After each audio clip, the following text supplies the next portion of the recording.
오늘의 찬양은 다른 때보다 느낌이 좀 다른 것 같습니다. 오늘 또 앙상블이 이렇게 자리를 차지하고 하나님을 찬양하는 모습이 참으로 오래간만이기 때문에 또 감회가 큽니다. 이게 얼마만입니까? 그동안 고생 많이 하셨습니다.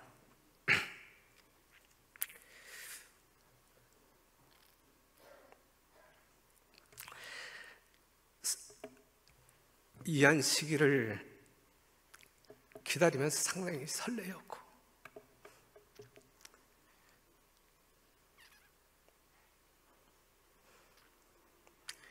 여러분이 그리웠습니다.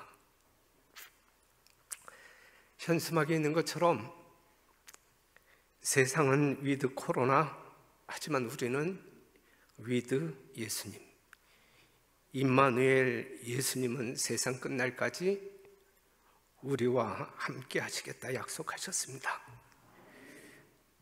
다시 시작하는 마음으로 열심 있는 신앙이 여러분과 저의 모습 속에 나타나게 되기를 바라고, 이 시간 이후 저희들은 회복이라고 하는 말과 개혁이라고 하는 말이 자주 사용되어질 거라 생각합니다. 이제는 교회로 돌아갈 때,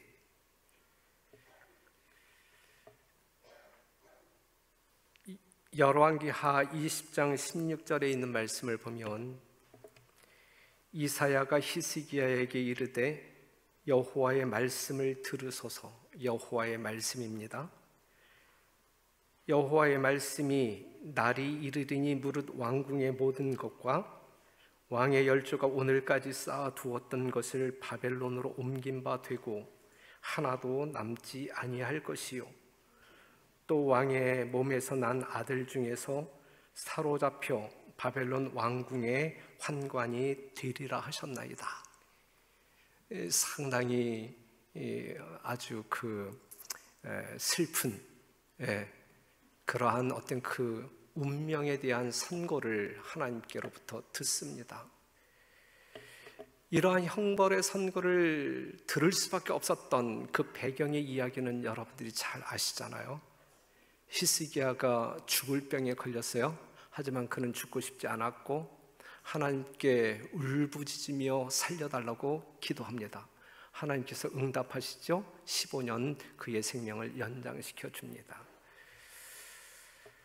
그때에 이 히스기야 왕에게 일어난 이 하나님의 놀라운 기적의 소식을 들은 이 바벨론 왕이 사절단을 보내서 그를 축하해 줍니다. 그들의 왕 무로닥 발라다는 이것이 하늘의 하나님께서 유다 왕에게 그의 생명을 연장시켜 주신 표로서 행하신 이적임을 알고 이방 나라의 왕도 알았단 말이에요. 히스기야에게 사신을 보내어 그의 회복에 대하여 축하하고 할 수 있는 대로 그와 같이 큰 기적을 행하실 수 있으셨던 하나님에 대하여 많이 배워오도록 하였다 그랬어요. 히스기야에게 일어난 이 신상의 변화, 하나님의 기적으로 말미암아 일어난 질병의 치유, 이것을 이제 알게 된 이 바벨론 왕이 하나님을 배우고 싶었단 말이에요. 그래서 하나님을 배워오도록 사신들을 보낸 거예요. 히스기야를 축하할 뿐만 아니라 히스기야에게 그러한 이적을 행하신 하나님이 어떠한 분인지 알고 싶어서 배워오도록 보냈단 말이죠. 역대하 32장 31절에서는 그러나 바벨론 방백들이 히스기야에게 사자를 보내어 그 땅에서 나타난 이적을 물을 때에 하나님이 히스기야를 잠깐 떠나십니다. 떠나시고 그 심중에 있는 것을 다 알고자 하사 시험하셨더라 그랬어요. 하나님께서 히스기야의 마음을 한번 살펴보고 싶은 마음이 있었던 거예요. 이걸 시험이라고 표현을 했어요. 그런데 이것이 어려운 시험이었을까 아니면 쉬운 시험이었을까? 여러분들이 보실 땐 이게 어려운 시험일까요? 쉬운 시험일까요? 먼 나라 통치자에게서 온 이 사자들의 내방은 히스기야에게 살아계신 하나님을 찬양할 기회를 주었다. 모든 피조물을 붙드시는 분, 다른 모든 희망이 사라졌을 때의 은총을 통하여 자신의 생명을 구한 하나님을 그들에게 소개하는 일이야말로 히스기야에게 얼마나 쉬운 일이었을까. 자기가 경험한 하나님을 그 사신들에게 말해주는 것이 얼마나 쉬운 일이었을까. 쉬운 시험이었단 말이에요. 어려운 시험이 아니었단 말이에요. 너무너무 쉬운 일이었을까. 그러면서 만일 갈대아 평야에서 진리를 찾으려고 온 이 사람들이 살아계신 하나님의 최상권을 승인하도록 인도함을 받았더라면 얼마나 중대한 변화가 일어났을 것인가 그랬어요. 그런데 히스기야의 잘못된 행동으로 말미암아 이 모든 것이 와장창 무너지고 말았어요. 너무 쉬운 시험이었지만 히스기야는 실패하고 말았다 이거죠. 보물 창고 열어 제끼죠. 무기 창고 열어 제끼죠. 왕궁에 있는 모든 것 다 보여줍니다. 그러면서 뭐는 안 보여줬어요? 정작 자랑해야 할 하나님은 자랑하지 아니하고, 정작 보여주어야 할 하나님은 보여주지 아니하고, 다른 것들만 보여. 세속적인 것들만, 이 사신들의 탐욕을 자극할 수 있는 것들만 보여주었단 말이죠. 사랑하는 성도 여러분, 우리 별내교회는 무엇을 보여주어야 할까? 우리는 무엇을 자랑해야 할까? 한국에서 가장 큰 교회? 그것을 자랑해야 할까? 아니란 말이에요. 아니란 말이에요. 우리를 지배하시는, 우리가 찬양하는 그 하나님이 어떠한 분인지 보여주는 것이 마땅한 재림성도 별내교인들의 모습이란 말이죠. 그렇죠? 히스기야는 그 일에 실패했단 말이죠. 그런데 이러한 상황 가운데서 하나님의 사랑은 이렇게 표현되어져요. 여호와께서 회개하지 않는 자들에게 호소하시려고 당신의 형벌을 멈추신다 그랬어요. 유다의 운명이 선고되었지만 그것이 즉각적으로 집행되지 않았단 말이에요. 그들의 형벌을 지연시키시는 거예요. 하나님의 사랑은 그것을 지연시킴으로 말미암아 그들로 하여금 회개하고 돌아오도록 요청하고 있는 것이거든요. 비록 그들이 오랫동안 우상 숭배 중에 방황하고 당신의 경고를 경시하여 왔지만 하나님께서는 이제 그 징벌을 뭐 하시고? 연기하시고, 그 징벌을 연기하시고 회개할 수 있는 또 다른 기회를 주시기를 원하신다고 선언하신다 그랬어요. 그렇기 때문에 유다의 운명이 바벨론의 포로로 잡혀갈 수밖에 없는 그러한 어떤 그 선고를 받았지만 예레미야 선지자가 뛰어다녀요. 예루살렘 도성을 뛰어다니면서 유다 백성들에게 야, 회개하자, 하나님께로 돌아가자 외치거든요. 예레미야가 눈물로 호소합니다. 견딜 수 없는 심령으로 외치고 또 외칩니다. 하지만 그들이 들었어요? 듣지 않았어요? 들었어요? 안 들었어요? 안 들었어요. 회개하지 않았고 순종하지 않았어요. 당시 하나님의 백성들은 너무너무 말을 안 들었어요. 오늘 여러분들은 어떠십니까? 제발 하나님의 말씀을 듣고 사는 여러분과 제가 되기를 간절히 바랍니다. 그런데요, 여호와의 형벌이 더 이상 지체할 수 없는 한계가 있어요. 하나님의 오래 참으심도 한계가 있어요. 그 한계가 무엇이냐면 우리의 죄악이 관영할 때, 가득 찰 때, 그리하여 회개할 가능성이 전혀 없을 때가 하나님의 오래 참으심의 한계점이란 말이죠. 그런데 이스라엘 백성들이 그 한계점에 도달해요. 그 한계점에 지금 그들에게 뭔가 유예의 시간을 줌에도 불구하고 그들이 자복하거나 회개하지 아니하고 그 한계점에 도달해요. 선지자의 말이 자복과 회개를 이끄는 대신 고위층들의 분노를 일으켰고 그 결과로 예레미야는 자유를 박탈당했다.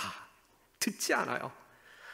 정말 눈물로 견딜 수 없는 심령으로 외치고 그들의 심령을 하나님께로 돌이키고자 애쓰는 그 예레미야의 말을 듣지 않아요. 그들은 참으로 듣지 않았어요. 그 중간 부분에 있는 말씀을 보게 되면 그러나 여호야김 왕과 그의 가족들은 오만하고 교만하여 하나님의 초청을 거절하였다.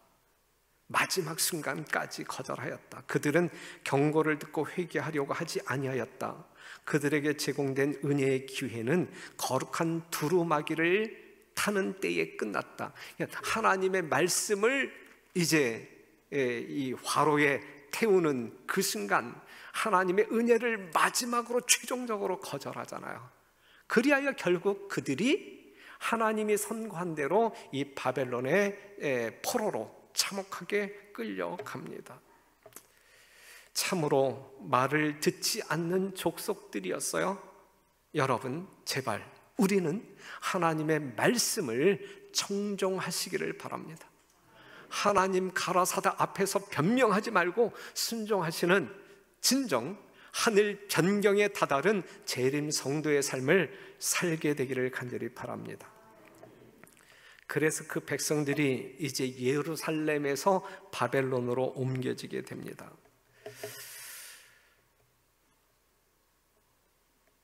몇 년 안에 이 무서운 형벌이 여호야김에게 임하도록 되어 있었으나 먼저 여호와께서는 자비를 베푸사 회개하지 않는 민족에게 당신의 정하신 목적을 통고하셨다. 여호야김의 치세 제4년에 선지자 예레미야가 유다 모든 백성과 예루살렘 모든 거민에게 요시야의 13년부터 오늘까지 20년 동안, 장장 20년 동안 그가 하나님의 구원하시려는 소망을 증거하였으나 그 기별들이 멸시를 당했다는 사실을 지적하여 말하였다 그랬어요. 그러니까 은혜의 시기가 끝난 거예요. 그토록 하나님의 사랑은 이 형벌의 집행을 연기하면서까지 그들에게 은혜를 베풀어 회개로 이끌고자 했지만 그 은혜의 시기가 끝나버려. 그래서 그들의 운명이 결국은 바벨론의 포로로 잡혀가는 그러한 운명으로 끝나버립니다. 그러한 그들에게 우리 하나님께서는 이렇게 선언하십니다. 예레미야 25장 8절에 12절에 있는 말씀을 보게 되면 너희가 내 말을 듣지 아니하였은즉 보라 내가 보내어 북방 모든 민족과 내 종 바벨론 왕 느부갓네살을 불러다가 이 땅과 그 거민과 사방 모든 나라를 쳐서 진멸하여 그들로 놀램과 치솟거리가 되게 하며 땅으로 영영한 황무지가 되게 할 것이라. 아주 참혹한 상황을 맛보게 합니다. 그러면서 또 사랑의 하나님은 11절 이 온 땅이 황폐하여 놀램이 될 것이며 이 나라들은 70년 동안 바벨론 왕을 섬기리라 그랬어요. 하나님은 70년의 기간을 정하십니다. 형벌의 기간이에요. 그런데 70년 뒤에 하나님의 은혜가 그들에게 또다시 주어지겠다라는 약속을 하고 있어요. 이와 같이 다가오는 형벌에 대한 예언들은 최후의 영광스러운 구원의 허락과 함께 하셨다 그랬어요. 사랑하는 성도 여러분, 우리가 형벌의 선고를 받을 때 그것이 끝이 아니다라는 사실이에요. 하나님의 형벌 속에 하나님의 눈물 섞인 사랑의 호소가 담겨져 있고, 그 다음에 영광스러운 구원의 허락이 함께 포함된다라는 사실을 기억하시기를 바라요. 지금 이 이스라엘 백성들을, 이 유다 백성들을 이 바벨론의 포로로 잡혀가도록 허락하시는 하나님의 모든 행위 속에 하나님의 사랑이 어떻게 절절히 나타나고 있는지 오늘 설교를 통해서 여러분들이 이해를 하셔야 돼요. 이해를 하셔야 돼요. 지금 이러한 행위 자체가 하나님의 무한한 사랑을 우리들에게 집어넣어주고 있는 거예요. 우리는 심령 가운데 감동함으로 그 사실을 깨달아야 되는 거예요. 하나님은 이 유다 백성들을 바벨론의 포로로 잡혀가게 하심으로 말미암아 이 배도한 이스라엘 백성들의 심령 속에 진정한 회개를 끌어내기를 목적하셨고, 그 다음에 그들이 바벨론 땅에 살면서 하나님의 거룩한 진리의 빛을 증거하도록, 그리하여 바벨론의 복음화를 이룰 수 있도록 목적하셨습니다. 두 가지 목적. 예레미야를 통하여 시드기야와 온 유다와 바벨론으로 잡혀간 사람들까지도 저희 정복자들의 일시적인 지배에 조용히 복종하라는 권면을 받았다. 이러한 목적으로 보내는 것이기 때문에 우리 하나님께서는 이 선자들을 통하여 이 유다 백성들을 어떻게 권면하냐면, 야, 포로로 잡혀간다. 이제 은혜의 시기가 끝난 다음이에요. 그들의 운명이 이제 하나님의 뜻대로 이제 진행되어질 때, 그럼에도 불구하고 우리 하나님께서는 그들의 안위와 평강을 위하여 이야기하기를, 기별을 주기를, 지시를 하시기를, 잡혀가는데 그들에게 저항하지 말고 그들에게 복종하라. 그들에게 복종하라. 그리고 그들의 평안을 빌라 그랬어요. 평안을 빌라.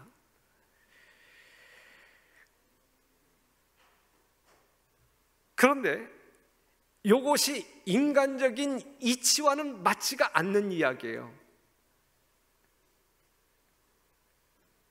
우리를 잡아가는 그 사람들에게 복종하고 그들의 복을 빌라고 하는 이 하나님의 말씀은 인간적인 논리에 맞지 않는 거란 말이죠. 우리가 다른 사람들에게 포로로 끌려간다라고 하면 저항하고 힘을 모아서 그냥 그들을 이겨냄으로 말미암아 이 자유를 지켜야 되는 것 아니겠습니까? 이게 인간적인 이치죠. 그 당시의 사람들에게도 그 이치를 알고 있었단 말이죠. 그것을 실행하고 있었단 말이죠. 그래서 사단이 그 인간의 이치를 알고 있는 사람들을 자극해서 뭐라고 이야기하냐면, 그러나 이제 그 중간 부분, 중간 네 번째 줄 후반, 그러나 이 일은 인간의 마음의 경향에 반대되는 일이었고 사단은 이런 환경을 이용하여 예루살렘과 바벨론 양쪽 백성 중에서 거짓 선지자들을 일으켰다. 그리고 그 속박에 저항하도록 사단이 작용을 했단 말이에요. 하나님의 뜻은 뭐예요? 그냥 바벨론에게 순복하라. 그런데 이 사단은 저항하라, 이거예요. 저항하라.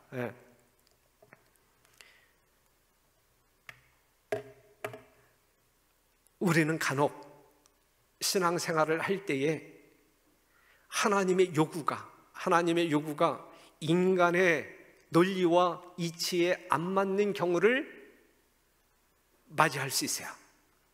그러한 상황을 맞이할 수 있어요. 그럴 때에 우리는 어떻게 태도를 취해야 할까? 그것이 내가 이해되어지지 아니하는 상황일지라도 하나님께서 말씀하셨다고 하면 그대로 순종하는 것이 여러분들에게 복임을 깨닫게 되기를 바랍니다. 이해되어져야만 내가 순종하겠다라고 하는 그러한 자세가 아니라, 인간적인 논리에 맞지 아니한 요구를 하나님께서 하신다 할지라도 하나님의 말씀이라고 하면 그대로 믿고 순종하는 것이 여러분들에게 복이 된다라고 하는 사실을 기억하시고 그렇게 살게 되시기를 바랍니다.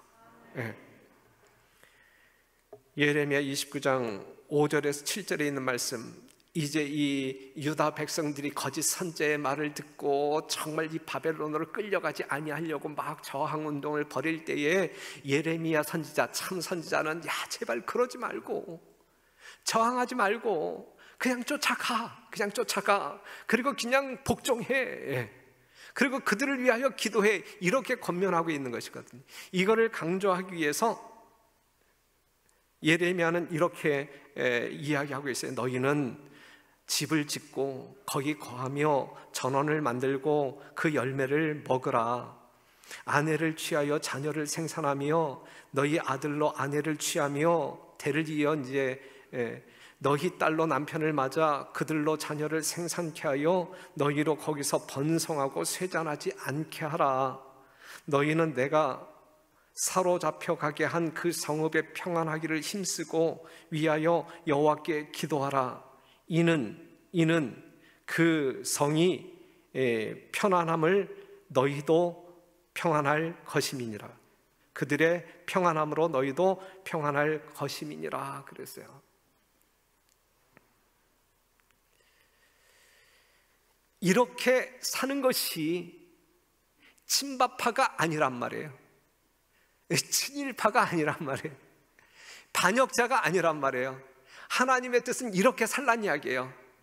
집도 짓고 결혼도 하고 자녀도 생산하고 거기서 돈도 벌고 그 나라가 평안해야 너희도 평안하니까 그 나라의 평안을 빌고 이렇게 살라고 하는 것이 하나님의 뜻이었거든요.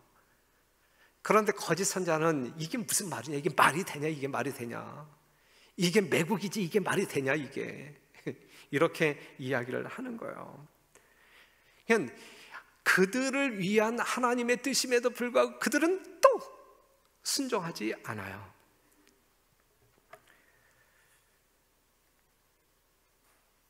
(70년) 뒤에 분명히 돌아올 것에 대한 신뢰를 그들에게 줌에도 불구하고 그들은 믿지 않아요. 그래서 이제 이 예레미야 선지자가 이 강력한 행동으로 메시지를 보냅니다. 그게 뭐냐면 32장 예레미야 32장 9절에 있는 말씀을 보게 되면 내 숙부의 아들 하나멜의 아나돗에 있는 밭을 사는데 은 17세겔을 달아주되 그랬어요. 이제 믿지 아니한 백성들을 하여금 믿게끔 하기 위하여 이 예레미야가 어떻게 행동하냐면 아주 황폐화되어진 이 유다 땅에 있는 자기 숙부의 아들의 땅을 17세겔에 산단 말이죠. 이게 투자 가치가 있는 땅이에요. 지금 이 예루살렘이 완전히 황폐화되어지고 거기에 있는 백성들이 다 바벨론 포로로 잡혀가고 있는데 그 땅을 사는 것이 이게 말이 돼야 안 돼요? 말이 안 되잖아요. 하지만 하나님의 약속이다. 우리가 70년 뒤에 돌아온다. 그렇기 때문에 70년 뒤에 이 땅 우리가 소유할 수 있고 이 땅을 가꾸며 우리는 살아야 된다. 제발 좀 믿어라. 제발 믿고 그냥 가라. 어디로 가라고요? 바벨론으로 가라. 순복해라. 이것이 너희들의 살 길이다. 이제 이렇게 하나님의 어떤 그 사랑의 메시지를 전함에도 불구하고 그때는 또 버팅기는 거야. 이래도 말 안 듣고 저래도 말을 안 듣고 이게 이제 하나님의 백성들의 습성이었단 말이죠. 말을 안 들어요. 말을 안 들어요. 여러분들은 하나님의 말씀을 순종합니까? 인간적 이치에 맞지 아니할지라도 제발 하나님의 말씀이라고 하면 순종하여 어린 아이와 같이 예수님의 발자취를 따라가는 여러분과 제가 되기를 간절히 바랍니다. 하나님의 말씀에 순종하는 것이 복된 길이에요. 가장 안전한 길이에요.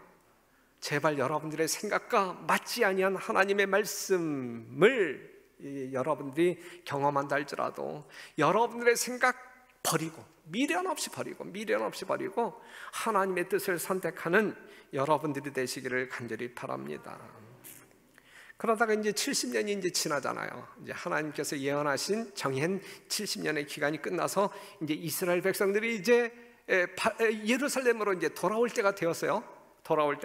이때에 이제 이 유다 백성들 또 어떠한 태도를 보이는지 한번 보자고요. 어떠한 태도를.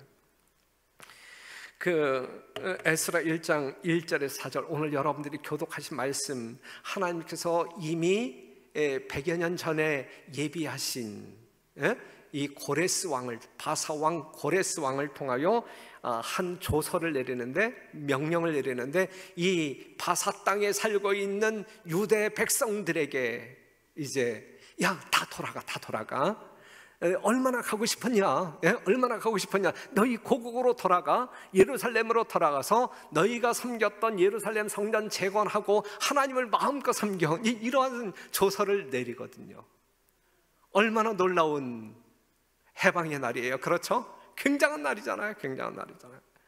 올해는 코로나 2년에 갇혔다가 오늘 이 안식일 이렇게 맞이해서 감격하는데 70년 동안 얽매여 있던 유다 백성들이 마음 놓고, 그것도 아주 모든 재물, 금은 보화를 다 챙겨주면서 야 이것도 가지고 가 이제 그러는데, 이게 얼마나 감격할 수 있는 날이에요. 감격할 수 있는 날이에요. 그러면서 이제 3절에 있는 말씀을 보면, 이스라엘의 하나님은 참신이라 너희 중 무릇 그 백성된 자는 다 유다 예루살렘으로 올라가서 거기 있는 여호와의 전을 건축하라. 너희 하나님이 함께 하시기를 원하노라. 그리고 그냥 다 챙겨서 이렇게. 근데 갔어요 안 갔어요? 이제 그들이 가요 안 가요? 가야 돼요 안 가야 돼요? 다른 땐 불순종했어도 이땐 그냥 순종해야 되는 것 아니겠어요? 그런데 이제 에스라 1장 5절 보게 되면, 이에 유다와 베냐민 족장들과 제사장들과 레위 사람들과 무릇 그 마음이 하나님께 감동을 받고, 하나님께로부터 오는 감동을 받고 올라가서 예루살렘 여호와의 전을 건축하고자 하는 자가 다 일어나니 그랬어요. 누가 이제 이 예루살렘으로 돌아가려고 일어나는 거예요? 하나님께 감동받은 사람들만이 일어난 거예요. 모든 유대 사람들이 다 일어난 것이 아니라, 예루살렘으로 올라가기 위하여 다 일어난 것이 아니라, 하나님의 감동하심을 입은 사람들만이 일어난 거예요. 그러한 사람들이 이 예루살렘으로 올라가면서 이러한 노래를 부릅니다.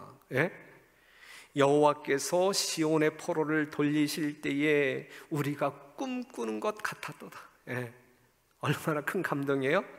그때에 우리 입에는 웃음이 가득하고 우리 혀에는 찬양이 찼었도다. 열방 중에서 말하기를 여호와께서 저희를 위하여 대사를, 큰 일을 행하셨다 하였도다. 여호와께서 우리를 위하여 대사를 행하셨으니 우리는 기쁘도다. 이것이 오늘 이 자리에 앉아 계신 여러분들의 마음 아닐까요? 그렇죠? 정말 기쁘잖아요.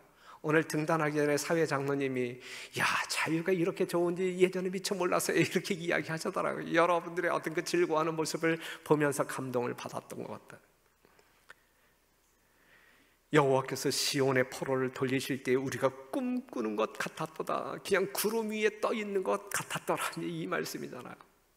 오늘 이 안식에 우리가 정말 이 한 장소에서 지금 이 정부 방침에 따르면 우리가 안교판별로 이렇게 교과 공부하는 거 합법적이에요. 그 다음에 안식일 오후에 이제 소그룹 활동을 교회에 와서 10명 미만에서 활동하는 거 합법적이에요. 우리가 그냥 적극적으로 이 정부 지침을 따르지 않는다라고 비난하지 마세요. 지극히 합법적인 거예요. 우리는 정부 방침에 따라서 행동하고 있는 거예요. 아셨죠? 지금 이 성전 안에 500명 이상 참여할 수 있어요. 지금 뭐 위층 아래층 다 합쳐서 뭐 300명 뭐 될까 모르겠는데 500명 우리 안에서 하는 것이기 때문에 지극히 합법적인 거예요. 그냥 전혀 여러분들이 죄책감 갖지 마시고, 그 다음에 이렇게 운영하는 운영진들에게 왜 정부 지침을 안 따르는가 이렇게 비난하지 마세요. 지극히 정부 지침에 따라가고 있는 거예요.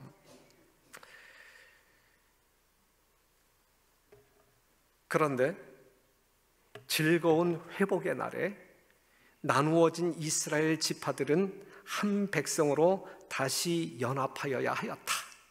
이제 코로나 이후 우리는 오늘부터 코로나 이전 원형 복구, 이 일에 우리는 다시 연합해야 한다. 다시 연합해야 한다.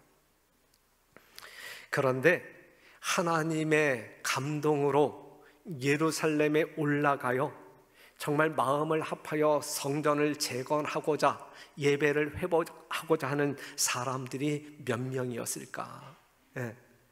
고레스가 그들에게 베푼 은총으로 사로잡혀 온 자손들 중 5만 5천 명 가량이 이 칙령의 혜택을 입었고 귀환할 수 있는 허락을 받았다.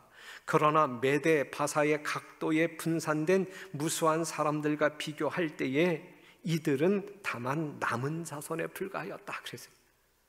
모든 유다 백성들이 70년 동안 바벨론 포로로 잡혀 있었던 이 바사 땅에 살고 있는 모든 백성들이 정말 꿈꾸는 마음을 가지고 하나님의 감동으로 말미암아 예루살렘으로 다 올라가서 한마음 한뜻 되어 무너진 예루살렘 성전을 회복하고 예배를 회복해야 마땅한데, 실제적으로 올라간 사람은 몇 명에 불과하였다? 5만 5천 명에 불과해. 이건 지극히 작은 수, 남은 자에 불과했다라고 하는 사실이에요. 올라가라고 함에도 불구하고 안 올라가. 그렇죠? 여전히 불순종해요. 그들은 여전히 불순종해요. 하나님의 은혜에, 사랑에 감동하는 사람들만이 뭐 한다는 이야기예요? 순종한다는 이야기예요. 순종한다. 그렇게 순종하는 사람들만이 복을 받고 하늘에 갈 수 있다는 이야기예요. 이 말씀이. 예. 그러니까 하나님께서는 또 다리오 왕을 택하여 야 제발 올라가. 예. 보물도 챙겨줄게, 재물도 챙겨줄게, 제발 올라가. 그래도 안 가요. 그래도 안 가. 그러자 하나님은 또 한 사건을 일으켜요. 여러분들이 아시는 바대로 이 하만 장군에 의하여 이스라엘 백성들, 이 바사 땅에 살고 있는 이스라엘 백성들 다 몰살시키고자 하는 계획을 갖잖아요. 그렇죠? 예? 그렇죠? 무슨 말인지 이해가 돼요? 예? 에스더 3장 12절에 15절에 있는 말씀인데 13절을 읽어드리면, 이에 그 조서를 이제 그 하만 장군이 아하수에로 왕의 이 직인을 받아서 이제 날린 그 공문을 보게 되면, 이에 그 조서를 역졸에게 붙여 왕의 각도에 보내니 12월 곧 아달월 13일 하루 동안에 모든 유다인을 노소나 어린 아이나 부녀를 물온하고 죽이고 도륙하고 진멸하고 또 그 재산을 탈취하라 하였고. 예. 바사 땅에 살고 있는, 올라가라고 해도 안 올라가서 남아있는, 예? 하나님의 말에 불순종하고 있는 그 사람들을 진멸하기 위하여, 예? 이 하만이 이렇게 계략을 썼단 말이죠. 날짜가 정해서 한날에 모든 유다 백성들을 다 죽여버려라라고 하는 조서를 내렸단 말이죠. 그런데 정말 하나님의 기이하신 개입으로 말미암아 여러분들이 잘 아는 황후 에스더에 의하여 이 계획이 이제 무의로 돌아갑니다. 그래서 정말 죽을 뻔한 유다 백성들이 이제 생명을 부지하잖아요. 이 이후에 아닥사스다 왕이 다시 조서를 내려. 제발 올라가라. 너희 나라로 가라. 예? 예루살렘으로 올라가라. 이렇게 혼난 경험이 있으면 이제 아닥사스다가 다시 올라갈 수 있는, 그 나라로 귀환할 수 있는 기회를 주었다고 하면 주랭랑을 쳐서라도 가야 되는 거 아니에요? 그렇죠? 그럼에도 불구하고 안 가. 왜 이렇게 불순종하는지 몰라요? 여러분들도 이렇게 사시고 있지는 않죠? 예, 이렇게 살아서는 안 되는 거죠. 그렇죠? 안 되는 거예요. 안 되기 때문에 이 설교를 하는 거예요. 그렇게 살아서는 안 된다라고 하는 사실을 강조합니다.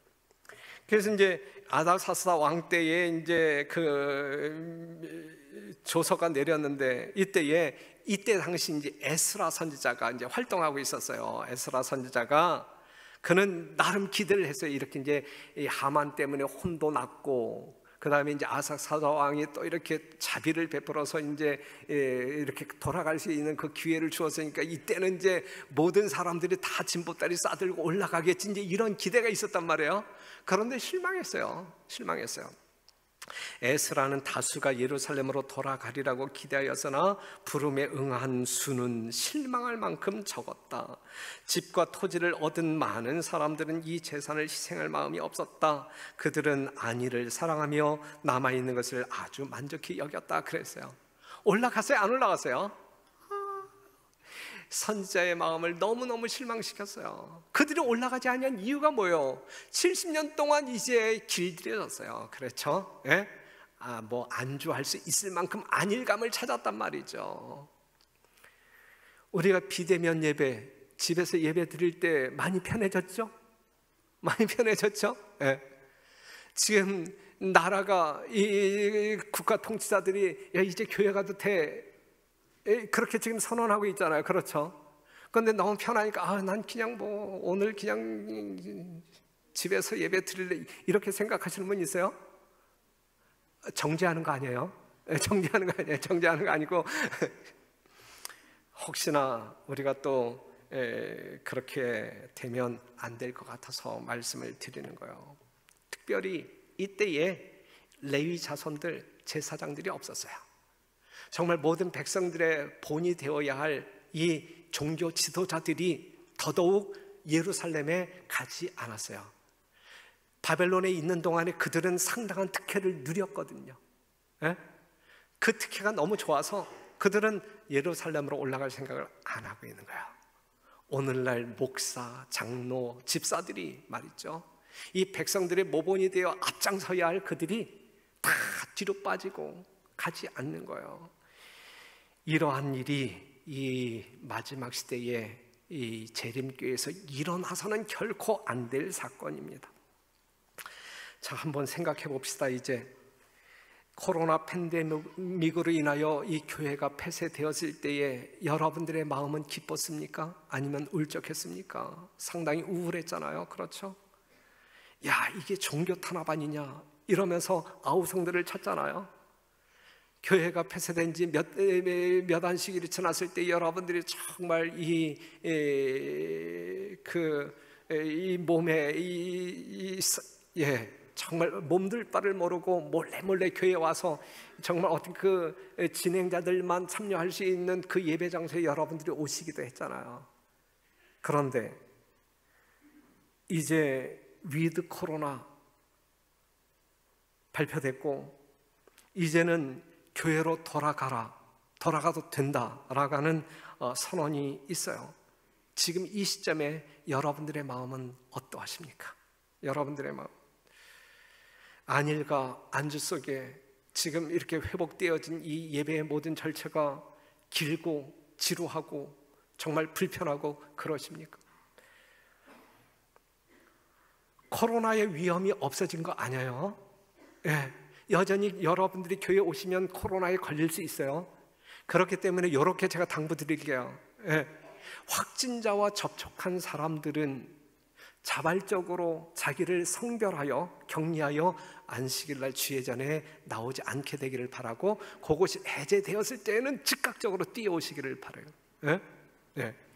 그 다음에 여러분들이 자고 일어났는데 뭔가 증상이 심상치 않다, 이게 코로나 증상이 아닐까 의심되는 분들이 있을 때에는 그래도 오늘 안식일인데 죽어도 교회 가서 죽어야지, 이러한 심령으로 교회에 오실 생각하지 마시고 잠깐 멈추어서 선별검사소에 가서 검사 받고 난 다음에 음성 판정 받은 다음에 오시면 다른 성도들과 협력하는 올바른 좋은 태도라고 생각이 되어집니다. 하지만 그렇지 아니한 사람들은 이제는 어디로? 교회로 돌아가 할 때임을 기억하시고 정말 담대한 마음으로 임마누엘, 우리 예수님이 우리와 함께 하신다라고 하는 그러한 굳건한 믿음으로 이 교회를 향하여 돌진해 오시기를 바랍니다. 안식일이면 정말 기쁜 마음으로 이 땅에서 예수님 재림 전 얼마 동안 이 편안한 안식일을 지킬 수 있을까, 이것이 얼마나 지속될까, 아주 이 텐션, 이 긴장되는 마음을 가지고 오늘 주어진 자유를 만끽하는 여러분과 제가 되기를 간절히 바랍니다. 교회에 오면 이 예루살렘으로 돌아간 성도들이 할 일이 많아요. 성전 재건하는데 자기 재물도 또 헌신해야 되고 노동력도 또 이렇게 기부해야 되고 할 일 많아요. 귀찮을 수 있어요. 하지만 하나님의 영에 의하여 감동함을 받는 사람들의 마음 가운데는 그러한 마음이 전혀 없어요. 여러분들이 교회에 오게 되면 할 일 많아요. 벌써 봐봐요. 우리 헌금 심호하는 집사님들 다른 때 2명이 봉사했지만 지금 4명, 위층까지 하게 되면 6명이 지금 봉사하고 있는 거거든요. 주차, 지금 질비하게 서져 있고 지금 주차장이 이 화접초등학교와 이 고등학교가 아직 열리지 않았기 때문에 여러분들이 상당히 번거로울 수 있어요. 귀찮을 수 있어요. 이러한 것이 교회에 오는 것에 대하여 발걸음을 무디게 만든다라고 하게 되면 여러분들이 복을 못 받는 거예요. 진짜 그건 영적으로 손해볼 수 있어요. 오늘 당장 교회 뭐예요? 대청소 날이거든요. 장로 집사님들이 앞장서야 되고, 그렇죠? 평신도들이 또 난 평신도니까 난 빠질래 이렇게 생각하지 말고 우리가 이제 새롭게 시작하는 이 시점에 교회를 다시 깨끗하게 청소한 다음에 우리의 심령도 깨끗하게 청소하면서 다음 안식일을 기약해야 되지 않을까. 오늘 교회 예배에 참여하는 분들 가급적이면 집에서 배부르게 저녁 드시고, 만약에 왜 저녁 식사를 만들어 먹을 시간이 없는 분들은 그냥 오셔요. 그러면 우리 여수석심이 준비한 김밥 한 줄 먹고 또 신나게 일하시면 되거든요. 오늘은 뭐 하는 날? 교회 대청소하는 날. 대청소하는 날.